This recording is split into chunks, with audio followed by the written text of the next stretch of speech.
106 KMEL. How have you been? Great. I know you just dropped your new album. Yes, Strong as Glass is out now, so I started touring and happy to be in the Bay.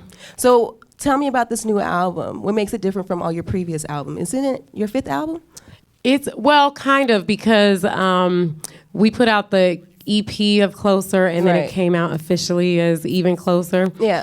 But it's really, I'd say, technically my fourth. Okay. Like, for real, album. And I'm just really excited. I feel like each time I put out a record, I want to feel like I'm growing and I'm trying something new. And this time I got to work with some different producers that were actually friends of mine, and we had just never been in the studio together. Oh, wow. Who were you working with? Keith Harris from the Black Eyed Peas, and has worked with Estelle, and we were trying to get in the studio for a while, and I feel like we got to do some stuff that has a good kind of live combination that's still, you know, hard hitting, and got to work with some different songwriters and just try and expand vocally and subject wise. I heard that you worked with Eric Benet as well. Yes. How did that happen? It was great. I had been a fan of Eric Benet like since high school, a fan. You know what I mean? And just loved the ballads, you know, that he do especially. And we also would run into each other at different events, and we'd be like, we should do something. But you know how that is. You're always like, we should do something. I'm a fan, you're a fan. But then it just, sometimes it never happens. Right. And finally, we just sat down. You know, he was talking about working with different artists and starting his label. And we got in the studio together and did some writing, and also did a duet called My Love. And it was really good. So tell me about the album. You called it Strong as Glass. Why? Well, it's the title track, and I always end up naming the album after a song that I feel like is making a statement. Okay. And I feel like Strong as Glass speaks to who I feel like as a woman, where I feel really strong and empowered in some moments, and where I feel weak and breakable, you know, in other moments, and kind of how to balance that and not feel taken for granted. So, do you feel like as a woman in R&B that you're constantly being pushed to be overly sexualized or exploited? And do you feel like you're kind of touching on that with your music with this album, or? I feel like R&B, urban music, the music industry, period, entertainment industry, period, exploits women, and I feel like we are over sexualized. I don't feel like I've fallen victim to that because, probably because I started independently, you know what I mean, with my family label, Skyblaze, and really felt like I could lay my own foundation and have my own vision, and, you know, the first images of me were like no makeup in my backyard on the CD cover. That's you know? dope, though. And it was kind of on purpose because I just felt like I want people to listen to my music and decide if they like it. And if they feel it, then it's authentic. And I can keep it moving from there and build my fan base. And I'll dress up for them at shows. You know what I mean? But I don't want the cover to be like what's selling it just because it's in your face. And I kind of like, on the sexy side, I like being more subtle, you know, and having it be more sensual and on my own terms. Let your music speak for that. Yeah, and I feel like we have that freedom as women, but we don't all take advantage of it. You think that that's the easy way out, to just be a little bit more sexy, or? I don't know if it's the easy way out, because I think that's a lot of pressure because you're always trying to top yourself or top the next person. But I think that maybe it's easier to market or easier to understand. Or, I think that, you know, easier on the eyes or whatever. Easier on the eyes? That's funny. No, I think that it automatically, when you overly sexualize yourself, it catches people's attention because, let's be honest, if you see somebody exposing themselves, you're going to remember it. You're going to look like there's a naked person. You know what I mean? You're going to look. But I don't know where you go from there. So I feel like I feel like I'm kind of a late bloomer and kind of just had to, like, you know, on the last album was kind of like my, like, Play and Milk and Honey were kind of like my boldest, sexy songs. But I felt ready for that. And it was kind of like, this is where I'm at now. And it was fun for me and it was empowering for me. Right. You know, because it wasn't like where I started. It was like where I arrived and it was just kind of authentic. So how do you think you've grown from your last album to this album?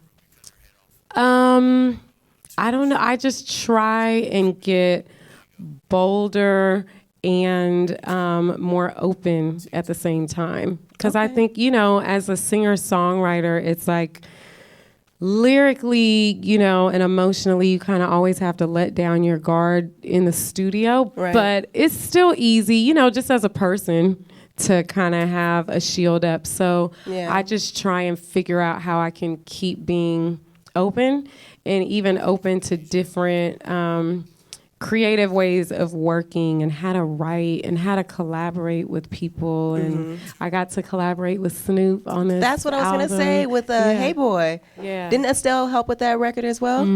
So how did that come together?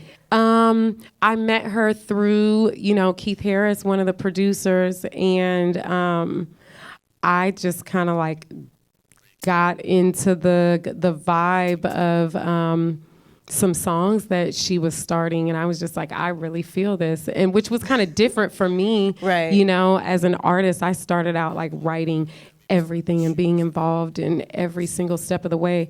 But I think now it's like, it's nice to find people that complement your style. Right. You know what I mean? It can bring something else out in you. So it was great working with her as a writer.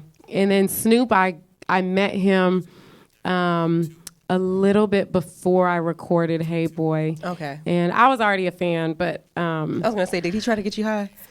No. He was so respectful. He was on the Snoop Lion tip right there. Okay, you know what I mean? And he was just so humble and so respectful. I was like, you don't even know that in high school, It Ain't No Fun was one of my favorite songs. I was going to say, if we see you on Snoop's TV show, what is it, GGN Network? That's how I met him. Oh my It was God. on GGN. I'm going to tell you the truth. I was nervous to go on there at first because I saw some of the other GGN ones, you know, and the Weather Girls and the and everyone, you know, gets involved in different ways with paraphernalia. And so I didn't know, you know, like, will I fit in? But he's just a real person, and he just came at me like a real person, and it was cool. And we were like, we got to collaborate. And just a couple months later, he made it happen. And I love what he brought on that album. Well, you know, a lot of people compare you or call you like the modern day Sade. You got huge fans like Prince. When I saw Prince was a fan, I said, oh God, all hail Goapele. You know what I mean? How does that feel? And do you feel like you've arrived, or is there a lot more you want to do? That's an interesting question. I always feel like there's more I want to do. But I feel really lucky and honored that a lot of the people that I'm fans of respect what I'm doing and, you know, have come out to shows and stuff like that. I mean, it's just really humbling, and I feel like one of the blessings along the way. Because it's rough, you know, in music entertainment. So I feel like that's like one of the perks. You know what I mean? Like, I like listening to your music and I get to know you, you know? Stevie Wonder, like I grew up just like, I mean, my parents were fans. It was like something that we were on the same page with because I loved him too and they loved him. Right. And, you know, he's a friend and supports my music, and hopefully we're going to do something together. And that's just like, that's like a little piece of a dream. I was going to say, like, you and Stevie Wonder on the track would be incredible. I'm hoping it'll happen. How do you go on tour? How does it affect you? I know you have a 7-year-old, right? Do you bring her on tour with you, or is that kind of hard juggling the mom duties? And yeah, and she has her own schedule too, you know, now that she's getting grown. So it's kind of hard. I don't want to interrupt that. So, you know, thank God, you know, her father is so solid. He's a rock, and we just gotta roll with it like a family and just take it as it comes. And you know, I'm happy to get out there and perform, and I'm happy when I get some downtime. Have you ever thought about doing a family reality show? God, no. I was gonna say I've thought about it. I've thought about it because I'm like, I wouldn't want us to, see us in this moment on TV. That's what I think. I think, no. She's like, no. I think too much even business. the beautiful moments, I just feel like I couldn't handle being like having no privacy. Exposed, yeah. I You wouldn't want people all that. up in your business and be like, I saw when you cried and it made me cry. Oh, God. I'd rather just be out and about and interact with people, not have them see reality on TV. I like to get into other acting stuff. Yeah, I know. For real. I saw you in Sparkle. Yeah. And I was like, okay, so Goapele's acting now. Yeah. So are you trying to do more films or? Definitely. I want to. You want to? Are you out there in LA doing castings? Do you have a management? What's up with that? Yeah. And I know I'm definitely in LA more. And so I've been able to, interact with more people in film and know Ava DuVernay, who's just an amazing director, and got to do a short film fashion thing with her for Miu Miu called The Door that Gabrielle Union was in, and different folks, and I've been doing some auditions, so hopefully you'll see me out there on something. No, I could totally see you on the big screen. I'm just like, come on, we got to get Goapele in a movie. Yeah. Now we got to switch to something that is actually kind of a hot topic right now just because it's all over the news. Ferguson, what's going on in Ferguson County? And the indictment, they're trying to say that he's probably not going to be indicted. What do you think about that? I feel really overwhelmed. I think this has been something that's been brewing for so long. Right.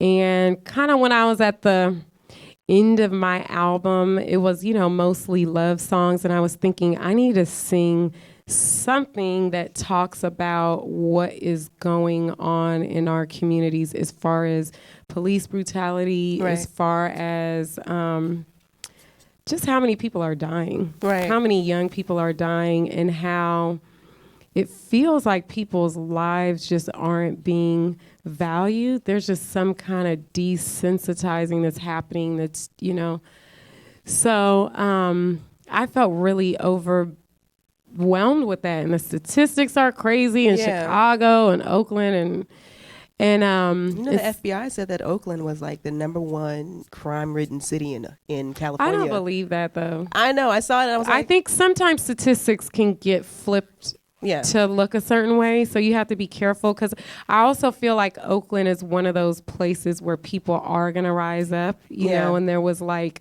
the 99% movement, and around Oscar Grant, like people. It is one of the few places where I feel like people organize, and it has a history of that since Black Panthers and before.